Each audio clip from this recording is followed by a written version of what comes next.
হোগলবাড়িয়া থানায় আবারও বড় সাফল্য, চুরি হয়ে যাওয়া মোটরসাইকেল সমেত চোরকে পাকড়াও। নদিয়া জেলার হোগলবাড়িয়া থানার বড় সাফল্য, চুরি হয়ে যাওয়া বাইক সমেত চোরকে ধরে ফেলল হোগলবাড়িয়া থানার পুলিশ। পুলিশের গোপন সূত্রের খবর অনুযায়ী বালিয়াশিসা গ্রাম থেকে এক ব্যক্তিকে আটক করল হোগলবেড়িয়া থানার পুলিশ। হোগলবাড়িয়া থানার বড়বাবু দীপঙ্কর মণ্ডল তিনি একটার পর একটা অসাধ্য সাধন কাজ করে চলেছেন।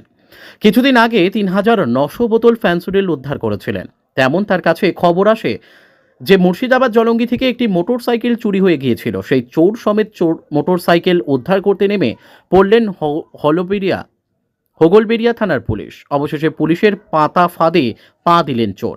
ওই ধৃতর বাড়ি হোগলবাড়িয়া থানার বালিয়াশিসা গ্রামে। পুলিশ তাকে আটক করে নিয়ে এসেছে, তাকে জিজ্ঞাসাবাদ চলছে। এই কাজের সাথে আরও কারা জড়িত আছে কিনা তা নিয়ে তদন্ত শুরু করেছে হোগলবাড়িয়া থানার পুলিশ। হোগলবাড়িয়া থানার পুলিশকে সাধুবাদ জানিয়েছেন এবং প্রশংসা করেছেন ওই এলাকাবাসী। Bureau report, crime press, Bengal news.